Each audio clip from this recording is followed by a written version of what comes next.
imágenes que aparecen en la pantalla no tienen que ver con lo que voy a estar hablando, pero van a agregarle ritmo a la presentación. Entonces, si sale algo extraño, pues no se pregunten, simplemente acéptenlo y lo puedo puede pasar. A dónde se fuga la gráfica. Alcatraz. Expandida es una palabra hermosa que usamos para ocultar la verdad. La gráfica no se está expandiendo, se está fugando. La expansión es para los estados y la fuga para las culturas. La gráfica nunca ha sido un imperio, siempre ha sido una cultura, un pueblo, una comunidad, una etnia, un brote. Expansión es una palabra en sí misma compleja. Cabe añadir que se hace más compleja y volátil al ser asociada como una disciplina artística como lo pueden ser la gráfica, la fotografía o la literatura.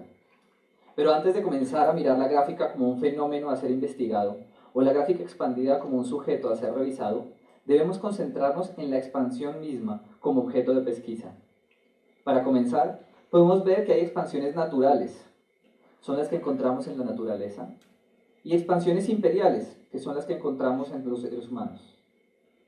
Y que hay dos tipos de eventos expansivos que son diferentes en su naturaleza y su accionar sobre el mundo. Para aclarar estas diferencias debemos comenzar por decir que la expansión es un proceso. Esto quiere decir que la expansión parte de un estado para llegar a otro, generalmente estados asociados con el tamaño físico de la cosa que se expande, pero no exclusivamente. Podemos afirmar también que todas las expansiones son concéntricas, tienen un solo y único foco. Además de esto, podemos encontrar en los diferentes relatos históricos y científicos que las expansiones están siempre asociadas a eventos cataclísmicos fácilmente identificables en los textos históricos. Estos eventos están usualmente ubicados en el foco de las expansiones, pero no exclusivamente. El evento expansivo natural tiene su caso paradigmático en una cosa que dimos en llamar universo. En este caso, la expansión comienza con un evento cataclísmico ubicado en el foco espacial y temporal del fenómeno. La energía del cataclismo universal le permite al cosmos expandirse concéntricamente en tiempo y espacio. Dicha energía se disipa proporcionalmente a la distancia en tiempo y espacio del centro. La disipación se dará hasta que el proceso de expansión se detenga y el proceso de recesión comience. Lo más interesante de la expansión universal es que crea el tiempo y el espacio en los cuales se expande. Esta es una de las características fundamentales de toda expansión natural. Crea sus propios territorios. Es una expansión en inventio. Esto quiere decir que crea la materia necesaria para su existencia y para la misma organización posterior de acuerdo a su propio código dispositio. El evento expansivo imperial no crea su propio tiempo y espacio, aunque es su destino ordenarlos. Es una expansión en dispositio. En el pasado humano podemos encontrar muchos ejemplos, desde los hunos y los romanos hasta los ingleses, pueblos que desbordaron sus fronteras geográficas en los territorios de otro. Por ejemplo, el Imperio Británico, desde su pequeña isla, desbordó sus fronteras hasta ocupar una gigantesca parte del globo, utilizando solamente sus destrezas tecnológicas y su poder económico. Siendo el evento expansivo imperial una expansión en dispositio, implica que, en lugar de crear espacios derivados de su propia naturaleza, copiando exactamente su código genético, el ente expansivo, en este caso el imperio, se apropia del tiempo y el espacio ya existentes, ya codificados, y los modifica de acuerdo a sus necesidades, no a su naturaleza. En este proceso, los ingleses, los franceses, los españoles y las otras potencias imperiales occidentales van a determinar la distribución del espacio trazando fronteras a su conveniencia, desde su lógica administrativa. Pero no lo harán copiando exactamente su código genético, construirán nuevos códigos, nuevos seres, nuevas mutaciones para sostener el organismo en expansión. Esta es la razón por la que una cosa fue el Reino de Inglaterra, otra cosa es el Reino Unido de Gran Bretaña, Irlanda del Norte, y otra cosa es la corona inglesa. Y otra cosa muy diferente será conocida como el Imperio Británico. Algunas de estas criaturas, inclusive coexistiendo temporalmente, y todas en algún momento de la historia universal, sirvieron de huéspedes a otro organismo, la Iglesia de Inglaterra, o The Church of England. En la expansión natural, el espacio se crea. En la imperial se organiza, se ordena. Los ingleses representan el ejemplo perfecto de la expansión recodificadora, la que se produce en dispositivo. Van a modificar las líneas fronterizas en Asia, África y Norteamérica directamente e inclusive las de América del Sur indirectamente. Van a modificar lenguajes, culturas, paisajes, pero en ningún momento van a crear una réplica de Inglaterra en ninguna otra parte del mundo.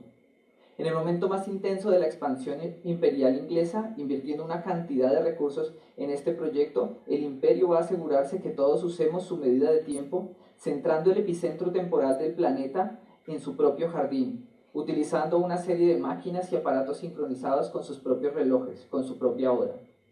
Desde esos tiempos del antiguo imperio, el mediodía no es cuando el sol está en el cenit, el mediodía es las 12 Greenwich Mean Time. Esta es la mejor prueba que el imperio organiza el tiempo y el espacio mientras el universo lo crea. La expansión imperial no es concéntrica, ni se da en un ritmo uniforme, la natural sí. Esto se debe a dos factores fundamentales, dinero y geografía. Mientras que en la expansión natural la energía proviene del cataclismo focal, en la imperial la energía proviene de la expansión misma, de los recursos financieros que se puedan apropiar como alimento para el ente expansionista. Por lo tanto, mientras mayor sea la expansión, mayor será el capital. Como la energía no proviene de un foco continuo, la expansión imperialista no se da a un ritmo constante, por el contrario se da por oleadas, marcadas por pequeños cataclismos independientes, pequeñas guerras y escaramuzas que monetizadas refuerzan al imperio. De igual manera, la geografía juega un papel importante para la expansión de un imperio, no solamente por su papel decisivo en las batallas, sino porque el imperio siempre busca parajes geográficos adecuados a su modelo financiero.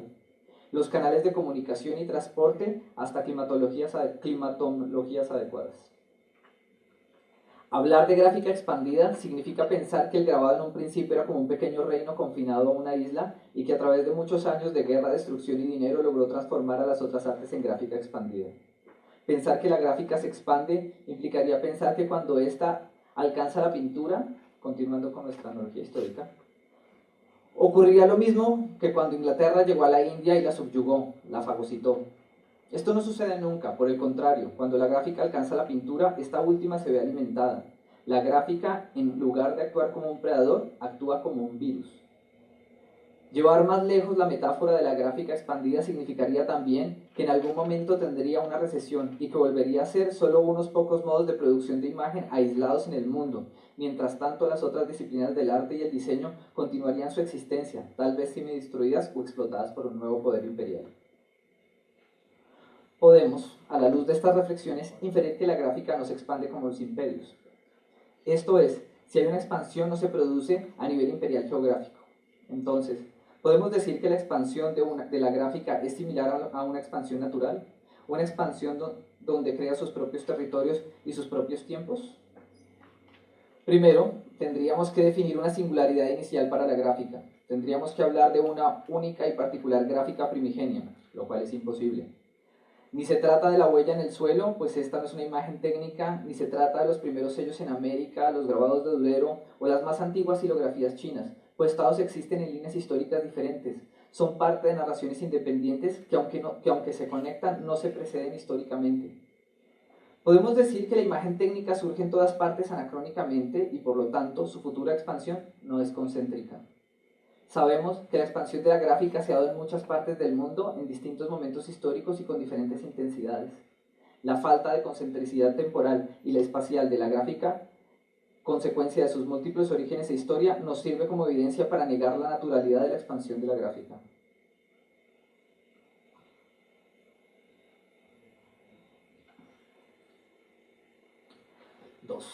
Deepwater Horizon. Sabemos que algo está pasando con la gráfica. Sabemos que no se está expandiendo y que no está expandida, pero aún no sabemos qué es. Para esto es conveniente pensar por un momento en la naturaleza de la gráfica. Vamos a comenzar diciendo que la gráfica es imagen técnica, el concepto mismo de la imagen técnica. Por lo tanto, las otras ideas de imagen técnica que usamos hoy en día emergen de la gráfica. La gráfica es antecedente del cine, la televisión y las interfaces gráficas de usuario. Una gran parte del código genético de estas imágenes técnicas proviene de la gráfica y a través de muchas mutuaciones, deformidades y monstruos nos encontramos con los aparatos contemporáneos. Para entender la gráfica, podemos comenzar por interrogar a todas las imágenes técnicas por su código genético y su modo de existencia y su relación con el artista. Para responder a la eterna pregunta por la naturaleza de la imagen técnica, me remito a las palabras de Wilhelm Flusser en su ensayo de 1984, A filosofía de Caixa Preta, cuando, al referirse a esta, la describe así. Se trata de la imagen producida por aparatos. Los aparatos son productos de la técnica, que a su vez es texto científico aplicado. Las imágenes técnicas son, por lo tanto, productos indirectos de los textos, lo que les confiere una posición histórica y ontológica diferente de las imágenes tradicionales. Cierro la cita.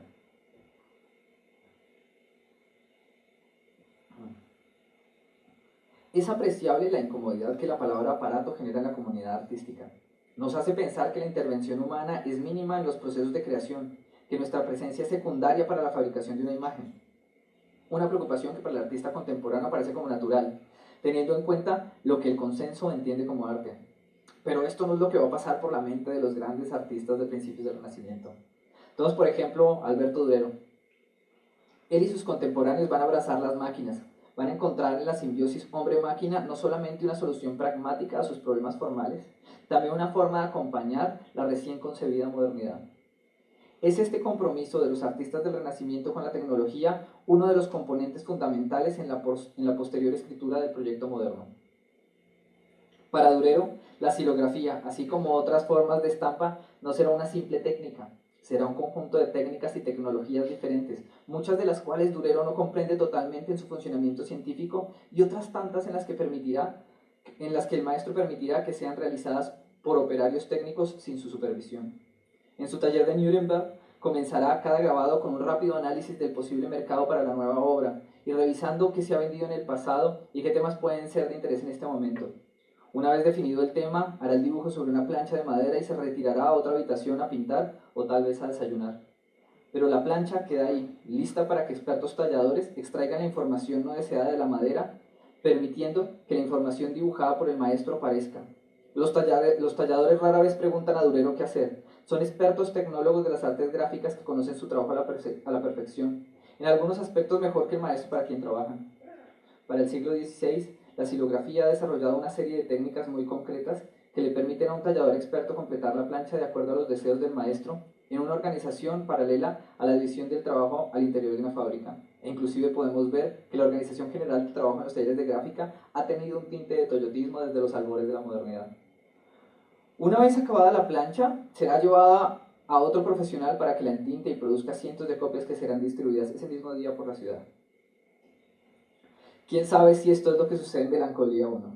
El artista está diluido en muchas figuras, en la mitad de un proceso de creación que nadie comprende totalmente. Lo críptico en Durero puede ser el oficio mismo del maestro, una situación que él mismo no entiende totalmente. Esto tendría que ser algo realmente traumático para un hombre de la inteligencia y la cultura de Durero, algo digno de compartir. En ocasiones se escaparán de él diferentes aspectos de la técnica xilográfica, aspectos gestuales de la maestría del tallador, aspectos tecnológicos de la tinta o de los procesos de impresión. Inclusive sabemos que lo torturará siempre el hecho de no poder controlar la calidad técnica y tecnológica de las copias ilegales que de su trabajo aparecían en la ciudad de cuando en cuando. Cuenta la historia del arte que Durero y otros artistas de su tiempo, en el afán de conocimiento característico de su tiempo y del oficio gráfico, abrazan la máquina, no solo como forma de reproducción, sino que ávidos de nuevas formas de representación van a usar e inventar nuevas máquinas para mejorar sus dibujos. Dispositivos perspectroscópicos que a los ojos de hoy serían el equivalente de ilustrar en una delgada y elegante iMac. Sin haber pasado aún por el romanticismo, todos ellos pensarán que el verdadero artista es un hombre moderno, una simbiosis entre máquina, arte y hombre.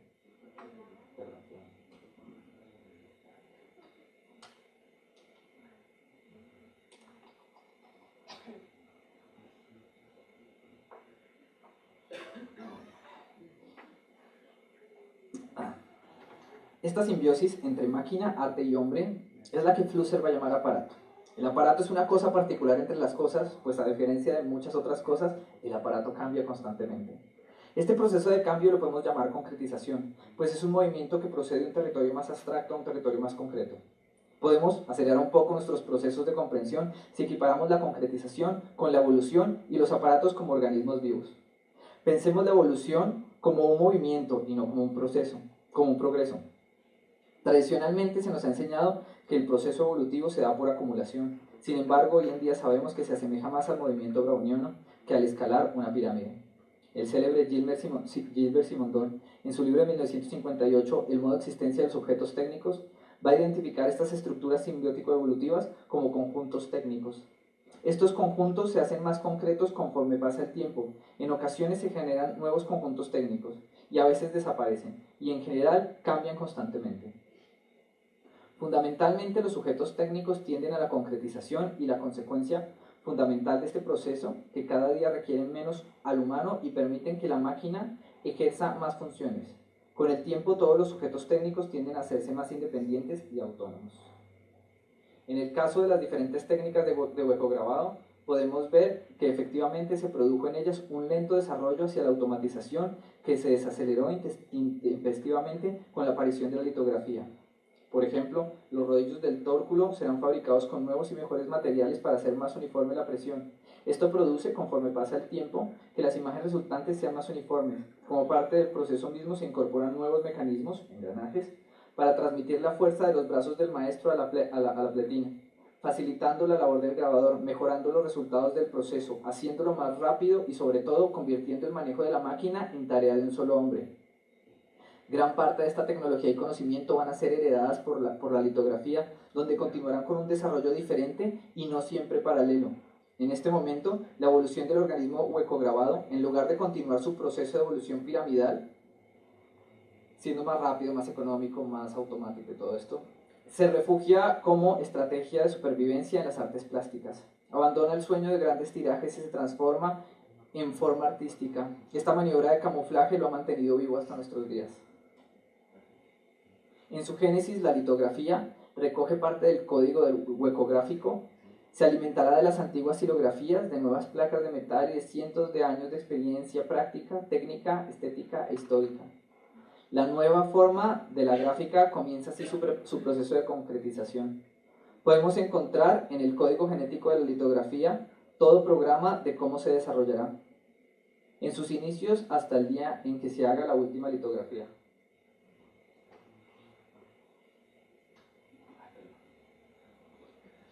Podemos encontrar además fragmentos del código de la impresora láser esparcidos por toda la doble hélice litográfica, así como fragmentos de los primeros sellos prehispánicos, los grabados asiáticos más arcaicos, los bajorrelieves egipcios e inclusive pequeñas muestras de ácido desoxirribonucleico generados la primera vez que un ser humano vio una huella sobre un papel y pensó que podría repetir este proceso. Son todos parte de una misma familia de aparatos que nacen, crecen, se reproducen y siguen existiendo de alguna manera indeterminada mientras existan personas dispuestas a entregarse a ellos. Finalmente, la litografía imitará el hueco grabado, camuflará su origen burgués y procederá a mimetizarse entre las filas de las representaciones artísticas. El código genético de los aparatos, igual que el de las culturas vivas, está en constante cambio y muta aleatoriamente de acuerdo a diferentes factores medioambientales. Factores como la existencia de otros sujetos técnicos enfocados en la misma dirección, las diferentes tendencias sociopolíticas de los pueblos, la situación económica y su influencia en la demanda de bienes simbólicos, las modas y otros muchos factores que se pueden enmarcar en el ecosistema donde el individuo existe. En ocasiones, uno de ellos en su proceso de concretización accidentalmente detonará la génesis de otro aparato completamente nuevo. Se produce así un nuevo género que entrará a competir con los recursos del ecosistema en cuestión. Igual que los paleontólogos, los historiadores del arte pueden seguir estos procesos observando las huellas que en cientos de estampas encontramos en museos y archivos. Cada estampa es un fósil, cada imagen es un testigo del ecosistema en la que se produjo. De esta manera, y analizando otros recursos históricos, se trazan las líneas evolutivas de los medios, sus árboles genealógicos y sus territorios de desarrollo geográfico. Con estos procedimientos es que encontramos en los desastres de la guerra de Goya una clara muestra del ecosistema, del aparato y del artista mismo en el momento en que se realizó la obra. Podemos reconocer que el estilo de Goya es apreciable en estas estampas, no solamente por tratarse de la obra de un artista maduro e independiente económicamente, sino porque no es su primera aproximación al grabado. Además de esto, vamos a reconocer su catastrófica visión del cuerpo y del martirio sin esforzarnos mucho, e igualmente reconoceremos sin esfuerzo el claro retrato del ecosistema hispanoapocalíptico, pues básicamente esa era la intención del autor. Lo que no aparece claramente y requiere un estudio paleontológico es el aparato del hueco grabado frente a la recién nacida litografía. Para este momento en España la nueva técnica no es desconocida, pues permite reducir los costos y agilizar el tiempo de cualquier producción gráfica. Pocos años después, el mismo Goya lo usará en los toros de Burdeos, en gran medida considerando los costos del nuevo medio, además considerando la agilidad que la litografía permite al ejercicio del dibujo. De los desastres de la guerra, Goya podrá imprimir una serie completa que actualmente se encuentra en el British Museum y nunca las verá publicadas, pues esto sucedió varios años después de su muerte. Ese, el que está en el British Museum, es el fósil donde se encuentran todas las respuestas. Las impresiones posteriores son fósiles posteriores de otra era geológica donde ya existe la prensa rotativa. Una gran parte de la historia del arte se escribe y se reescribe usando métodos y técnicas paleontológicas, forenses y hasta sociológicas. Esto ha sido una constante desde la segunda mitad del siglo XX y gracias a estos estudios cientificistas de la historia sabemos que la gráfica no se expande, se fuga.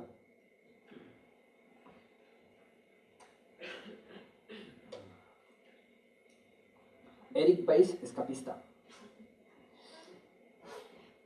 La gráfica existe. La gráfica no es una cosa completa. La gráfica es un conjunto de cosas. Analizada como conjunto, podemos decir que la gráfica está constituida por gente que hace gráfica. Sabemos que esta gente existe porque la hemos visto reunida en talleres, exposiciones y conferencias sobre gráfica. Además, tenemos prueba de su existencia a través de la historia gracias a los fósiles encontrados por los paleontólogos del arte. La historia nos muestra que ese conjunto de personas está distribuido alrededor del globo terráqueo, evidenciando una amplia variedad de ecosistemas en los que el artista gráfico puede sobrevivir. Inclusive los estudios muestran los ecosistemas donde el artista gráfico puede prosperar. Sin embargo, no pueden ser los paleontólogos del arte los que nos puedan dar un panorama general del conjunto de personas que llamamos la gráfica y su subconjunto, la gráfica expandida. Pues las herramientas metodológicas usadas para estudiar los fósiles no pueden ser usadas en criaturas vivas. Una gráfica viva no puede ser estudiada con la técnica de la historia. Si además de analizar la gráfica como un conjunto de personas que comparten una práctica, también la vemos como una disciplina que encierra un conjunto de técnicas, metodologías y tradiciones, nos encontraremos rápidamente con que el número de variables a estudiar en este ecosistema se incrementa exponencialmente. En este contexto, y con el ánimo de lograr calidad y entendimiento sobre la gráfica, podríamos hacer lo que muchos imperios han hecho en el transcurso de la historia. Podemos organizar un censo. Los censos son una forma básica y fundamental para que una entidad central imperialista pueda determinar políticas adecuadas en la administración de los recursos públicos. Estos recursos no son únicamente estatales, ya que como todos sabemos, los esquemas imperialistas no son exclusivos de la política internacional. Arthur Nielsen lo sabía claramente y con este conocimiento se hizo rico entrevistando a los norteamericanos sobre sus gustos televisivos. Las cadenas de televisión estadounidenses utilizaban la información proveniente de los estudios de mercado de Nielsen para determinar qué programas de TV están siendo vistos y cuáles no. Lo más interesante es que Nielsen va a usar las técnicas de investigación de mercado tradicionales mezcladas con tecnología de punta. De esta forma, Nielsen estaba presente en millones de hogares averiguando los gustos de los norteamericanos utilizando una máquina que se llamaba Audimeter. Se dice medidor de audiencia en español, pero suena mejor en inglés. El Audimeter era una caja que se instalaba en las casas de las familias voluntarias y que registraba los programas que la familia veía en el transcurso de un mes. La información era devuelta a la empresa para su análisis y posterior venta. La idea de generar un graficómetro que pueda ser colocado en la casa de todos los artistas gráficos del mundo, aunque tentadora, resulta imposible. Principalmente porque la gráfica no es una estructura monolítica en la que podamos ubicar a todos los miembros por dirección.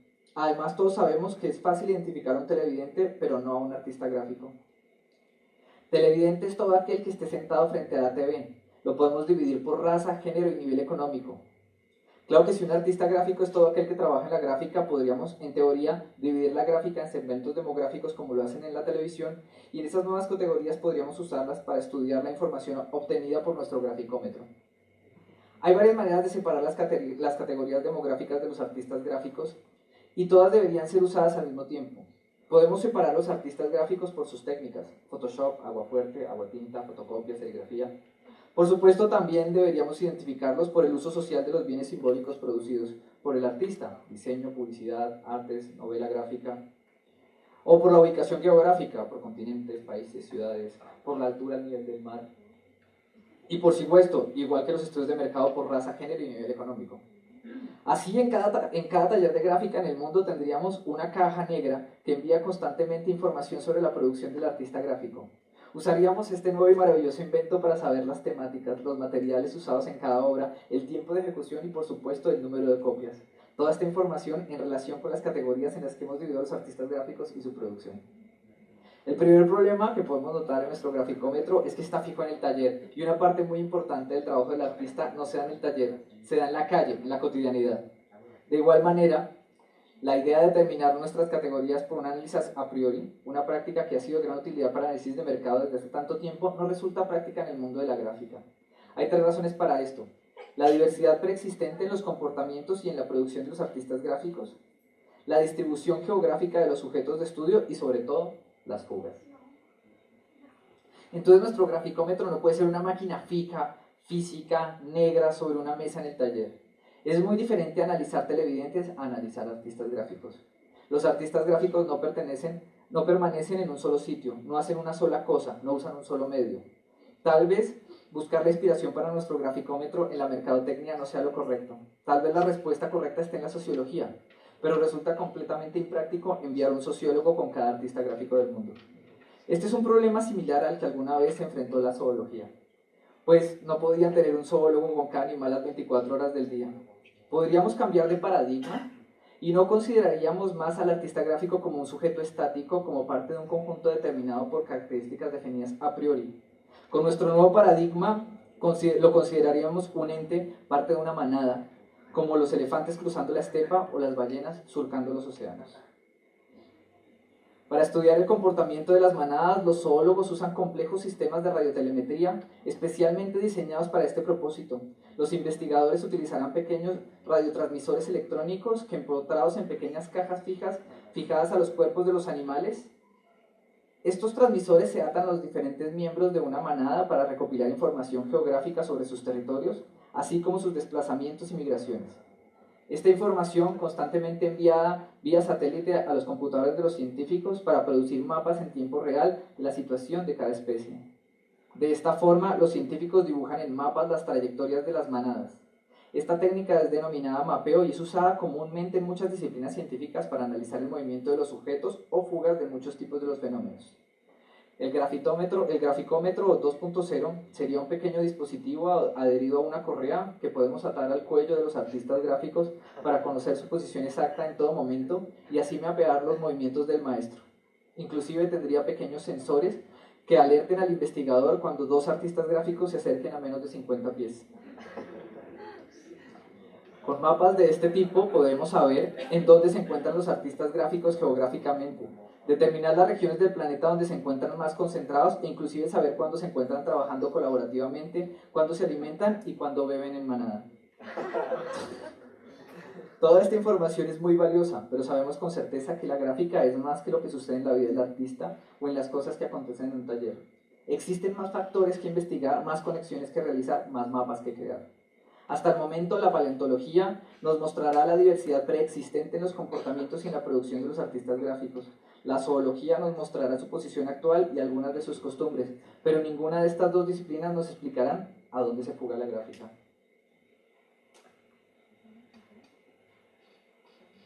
No va de tablatura. Toda fuga es un movimiento.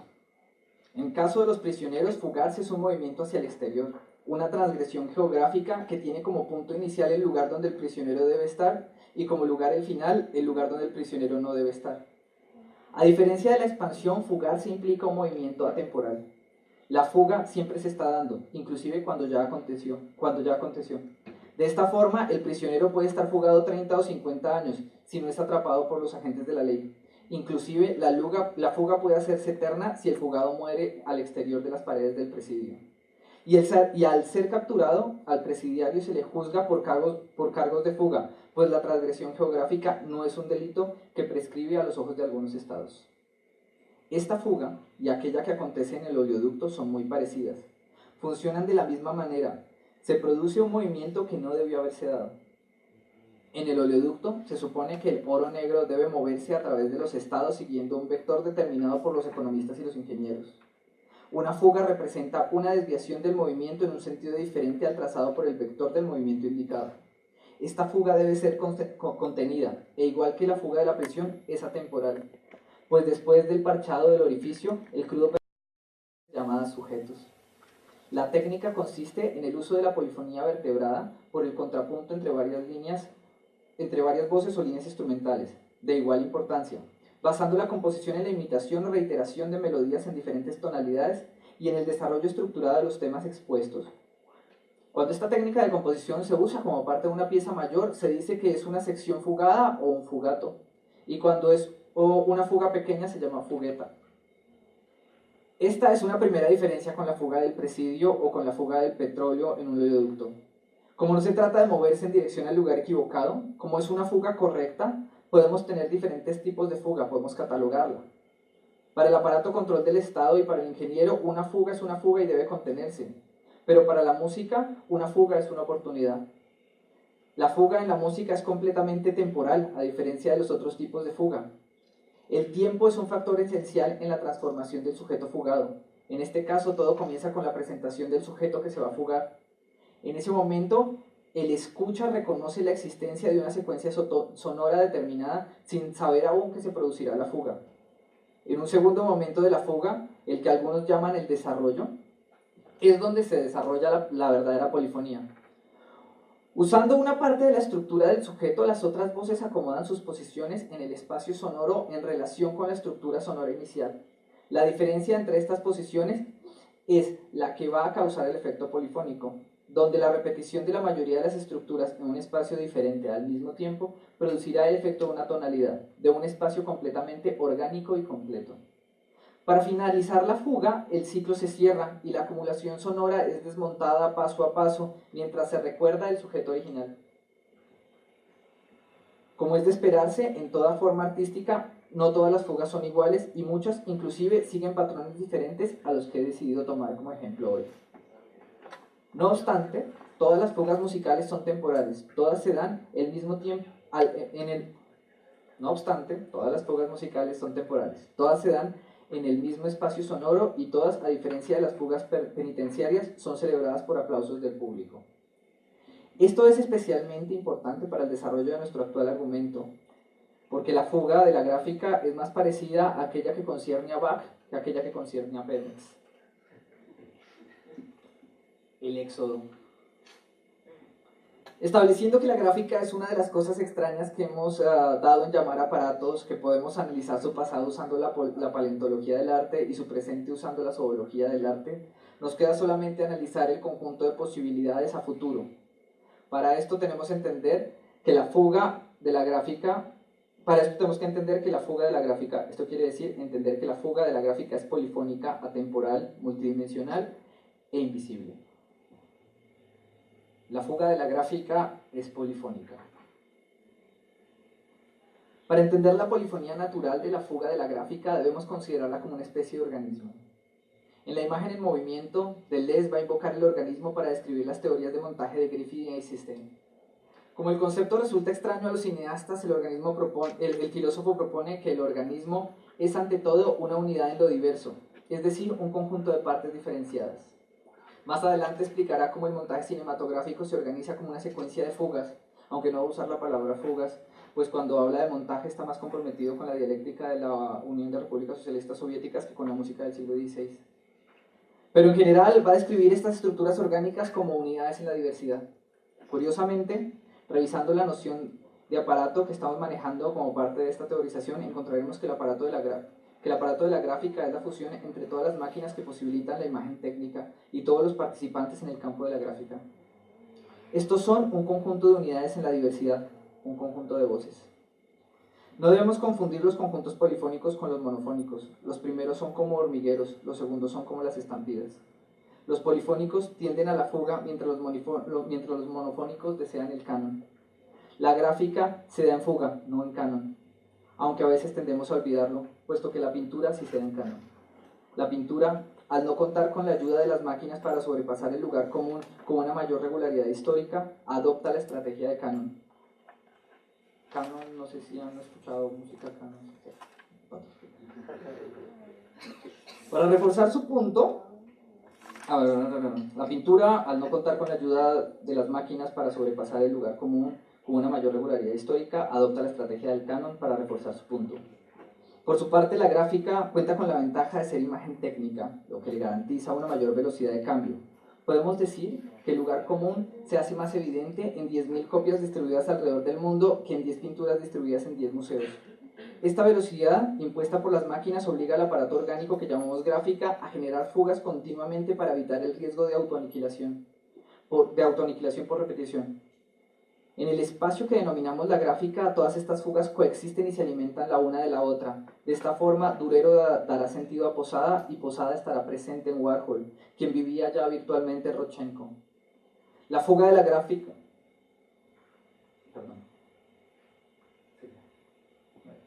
La fuga de la gráfica es atemporal. Las fugas de la gráfica, a pesar de que tienen inicios claros, nunca tienen un final. Cada fuga es un vector eterno que se propaga desde un punto inicial con dirección al infinito. Cada vector de fuga es una mutación al código anterior en una nueva copia.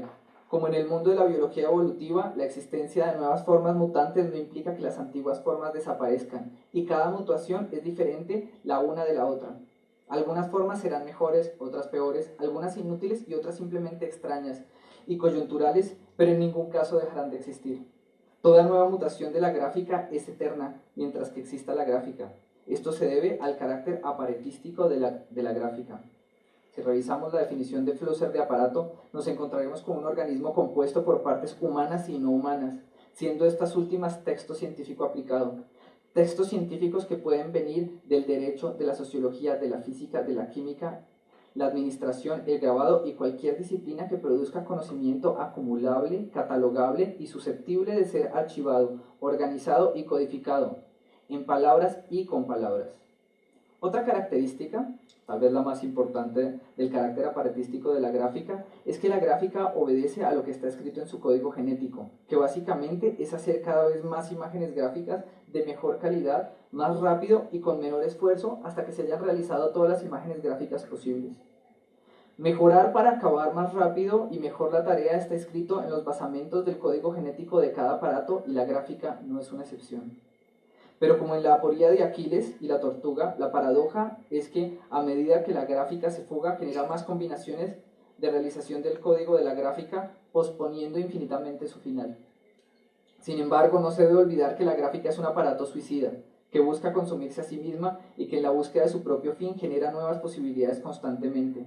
Y aunque la gráfica como aparato busque su propio final, o sea, completar su programa, mientras exista la gráfica, sus fugas serán eternas. Las fugas de la gráfica son multidimensionales. Hace muchos años los paleontólogos descubrieron que geográficamente la gráfica es prácticamente ubicua al género humano en la actualidad. Históricamente no es tan ubicua como puede parecer al hombre occidental, pero podemos afirmar que la mayor parte de las culturas humanas se ha dado de alguna forma de gráfica. Entonces podemos suponer que hay una dimensión espacial y temporal en la que existe la gráfica y que como continúa existiendo tenemos que asumir que las fugas que se dan en el tiempo Entonces podemos suponer que hay una dimensión espacial y temporal en la que existe la gráfica y que como continúa existiendo tenemos que asumir que las fugas se dan en el tiempo y el espacio, pues de no ser así ya se hubiera extendido la gráfica. De esta forma podemos decir que tenemos ya dos dimensiones donde se dan las fugas. Los zoólogos analizan otra dimensión atravesada constantemente por los vectores de fuga de la gráfica. Esta dimensión está constituida por las técnicas, las tecnologías y las metodologías gráficas. En su análisis vamos a encontrar constantemente la dimensión escritural técnica donde se da la fuga. Es en esta dimensión donde vamos a encontrar los sujetos más claros, pues la propagación de estas reverbera en las otras dos dimensiones de la gráfica, llenando los espacios vacíos y haciendo patente la condición orgánico-armónica de la fuga. En esta dimensión, cada sujeto propone una fuga, tomando partes del código inicial y mutando a un nuevo sujeto que resuena con el primero hasta organizar el espacio. Como ejemplo, Por ejemplo, el aguafuerte, como mutación independiente de la gráfica, producirá en su línea de fuga nuevas fugas, como el aguatinta, y una gran parte del código del aguafuerte vivirá en el aguatinta sin que se extinga la primera, pero las dos resonando al mismo tiempo. No es solo que las técnicas se mezclen, es que en sus vibraciones más intensas logran ocupar todo lo que llamamos gráfica y le dan sentido, un sentido de dirección, a la práctica y a la imagen. En esta multidimensionalidad podemos apreciar que han existido apreciar que existen y han existido grandes sujetos como Adobe, Kodak, Apple, Xerox, que impulsan en determinadas direcciones las fugas de la gráfica de acuerdo a su conveniencia comercial. De igual manera tenemos sujetos como Alois Nebler, no sé cómo se pronuncia. Todos ustedes sí saben cómo se pronuncia, yo no, ¿verdad? Que inaugurará nueva, él fue el que se inventó la, bueno, ni sigo por que inaugurará nuevas fugas cambiando para siempre la estructura orgánica de la gráfica, pero sobre todo, tenemos a pequeños sujetos que actúan en la periferia de las fugas de la gráfica. Son de cierta manera los intelectuales orgánicos de la gráfica. Son estos los que dan un cuerpo a cada uno de los vectores nuevos, no solo con la producción de su obra, sino con el desarrollo de procesos escriturales alrededor de cada uno de los vectores de fuga. Sus trabajos acumulados construyen la masa de órganos donde se dan las fugas, donde captan la energía, y sin ellos no existiría la posibilidad de una fuga, pues habría solamente focos sin propagaciones. La forma que estos millones de artistas gráficos dan al cuerpo desorganizado de la gráfica es lo que nos hace imposible atarla a una sola dimensión y nos impide reconocer una forma definida en el contorno del organismo. Es un cuerpo deforme, como un monstruo de 1000 cabezas, pero sin cabezas. Podemos imaginar que la gráfica como organismo se verá muy similar al cuerpo de Tetsuo en Akira. Una serie de explosiones intensas y poderosas que deforman el cuerpo, haciéndolo más grande, más deforme y más poderoso. El cuerpo original se ha perdido en medio de las erupciones de carne y el sujeto original solo sirve como plantilla genética para el nuevo organismo. Si no han visto Akira, es muy bueno. La fuga de la gráfica es invisible. Podemos asegurar, ya que nadie la ha visto, que la fuga de la gráfica es invisible. En este sentido, la fuga de la gráfica es una fuga como la de los virus. Cuando un virus se propaga, podemos ver los síntomas en sus huéspedes, pero no podemos ver al virus. Lo mismo podemos decir de la gráfica. Sabemos que existe, pero no existe un fenómeno sensible al que podamos llamar gráfica. Para ver el virus necesitamos de la ciencia y de sus microscopios, de los médicos y epidemiólogos. Sin estos, el virus es invisible. Sucede igual con la gráfica, que sin los paleontólogos y zoólogos del arte resultaría invisible. Tanto el científico como el esteta publicarán en libros y revistas sus descubrimientos sobre los virus y la gráfica para que la comunidad se entere de lo que existe detrás de estos síntomas. Ay, perdón. Acá. Sí. H1N1. Ya hemos aclarado que para estudiar un organismo que es polifónico, atemporal y multidimensional e invisible, las metodologías de la paleontología y la zoología no nos van a ser de utilidad, pues la primera estudia objetos en el tiempo y la otra estudia objetos actuales en el espacio. La mejor metodología para entender a dónde se fuga la gráfica proviene de la epidemiología. Igual que la gráfica, un virus es polifónico, atemporal, multidimensional e invisible.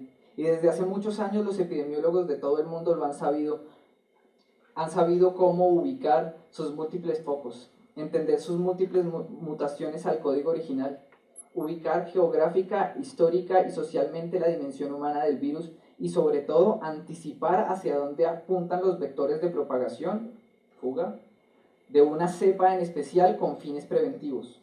Los epidemiólogos sí saben a dónde se fugan los virus. Esta fuga es identificada en las películas y los libros de ciencia ficción utilizando la palabra en inglés outbreak, que puede ser traducida como erupción o ataque violento o un tumulto o un brote o inclusive un estallido. Para analizar un outbreak y mapearlo, los epidemiólogos usan el triángulo epidemiólogo causal de las enfermedades. True story. Este triángulo ubica el primero de sus vértices en los agentes, el segundo en el medio ambiente y el tercero en el huésped.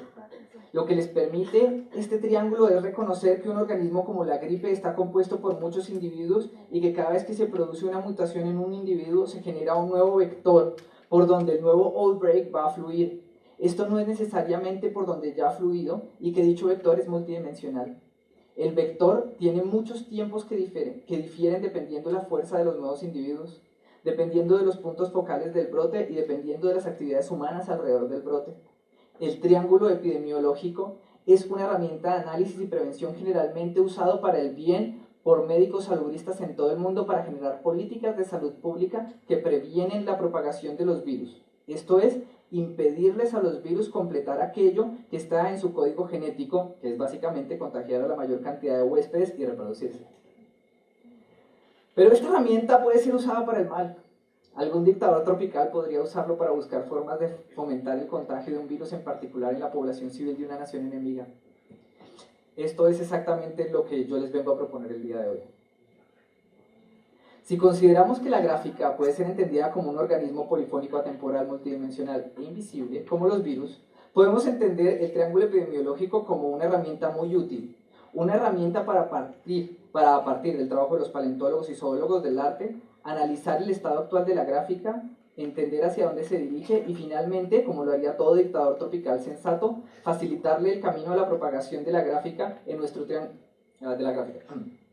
En nuestro triángulo epidemiológico del virus de la gráfica, en el primer vértice tendremos al huésped, que en nuestro caso sería el artista gráfico, cuya única función es incubar el virus y ofrecerle un vehículo de contagio.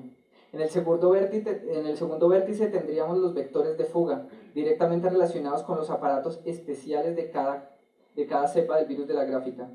En el tercer vértice tendríamos los factores medioambientales que puedan fortalecer o no la propagación del virus en determinado vector.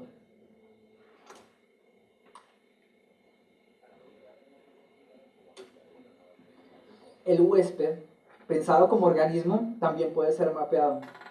Es lo que hacen los gobiernos y los salubristas. Generalmente generan reportes estadísticos con datos poblacionales.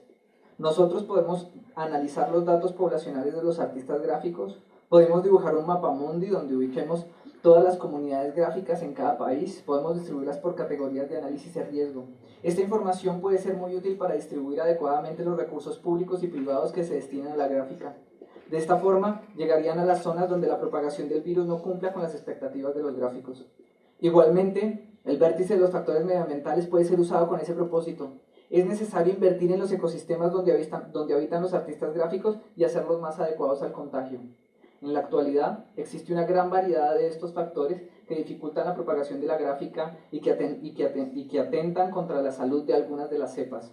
Por ejemplo, como la principal forma de contagio de la gráfica se da por el medio escrito, podemos adivinar que los mayores desarrollos se dan en poblaciones alfabetizadas. Pero también nos encontramos con huéspedes que se rehúsan a ser parte del sistema de contagio, que por factores culturales retendrán los códigos de nuevas cepas para su uso personal, enseñando con orgullo los síntomas pero ocultando la naturaleza de la cepa. El sistema que propongo a ustedes, el de utilizar la epidemiología como modelo para analizar las diferentes fugas de la gráfica contemporánea y futura, nos servirá para fortalecer los vectores de fuga de cada outbreak nuevo, rescatar algunas cepas de la gráfica que se encuentran muy débiles y fortalecer los organismos que más interesen a los mismos huéspedes. Así podremos no solo saber a dónde se fuga la gráfica, podemos controlar las direcciones y las dimensiones y la intensidad de la fuga. Gracias.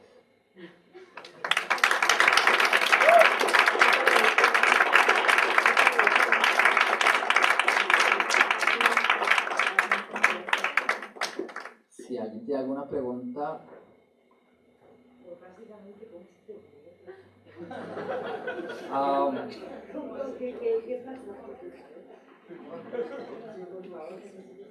Voy a completar en este momento 2 años analizando la obra de un filósofo checo que vivió en Brasil la mayor parte de su vida, que se llama Wilhelm Flusser. Fue un filósofo olvidado y en Brasil fue rescatado por sus estudiantes. Este señor él llegó a Brasil por la guerra. Llegó a Brasil en los 40 y decidió como emprender una vida y aprender portugués y escribir en portugués. Pero él escribió para la prensa como una cosa muy ligera, pero era un gran filósofo en su cabeza. Y la hija de él entra a estudiar en la USP, entra a estudiar filosofía, y cuando los compañeros salían de clase, todos los estudiantes de la USP se iban a la casa de Flusser, y él les daba más clases de filosofía. Él estaba trabajando en esa época todos los fenomenológicos, y empezó a dar clases y clases, y los estudiantes empezaron a grabar estas clases y lo llevaron a la universidad, y empezó a dictar clases, y luego acabó en Europa dando clases y grandes palestras de filosofía, y cuando él muere, pues obviamente se olvidó toda la obra de él. La USP, revolviendo archivos en 2000 más o menos, se encuentra otra vez toda la obra de él, y se puso como muy de moda en Brasil, en una época en la que yo estuve en Brasil, y lo descubrí. Me emocionó el pensar este tipo de postestructuralismo tropical, que es natural a alguien que se encuentra con lo brasilero. O sea, porque descubrir dónde se produce la conexión diaria en Sao Paulo es lo que detonó todas estas ideas. Él le tocó la época en la que más creció Sao Paulo, además. O sea, él llegó a vivir en una ciudad pequeña como de 1 millón de habitantes, y en 10 años está viviendo en una ciudad de 8 millones de habitantes. Y vio ese crecimiento, vio la máquina, vio el aparato. Pues, además, no fue directamente perseguido por la dictadura, pero sí lo mantenían vigilado.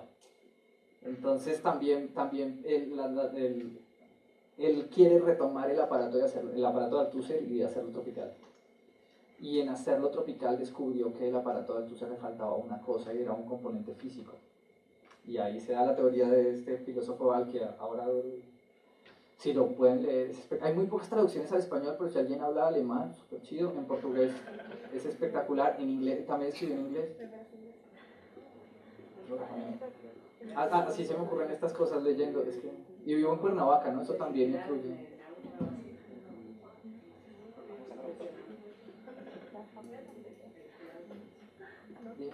Yo tengo una pregunta, y solo tengo que agradecerte esa capacidad de relación gestáltica que tienes. Es impresionante esta manera en que relacionas. A veces es un poco forzado, pero a la vez no. Pero igual, o sea, es un maestro de la manipulación. Sí. En mi cabeza todas las ideas hacen más sentido. Sí, totalmente. En mi cabeza hay una lógica que guía esto, en serio, lo prometo. Algún día lo voy a poner en papel, pero... ¿Sí? ¿Cierto? No, son dos personalidades. A veces habla y a veces habla el otro hemisferio. ¿Bien? Gracias.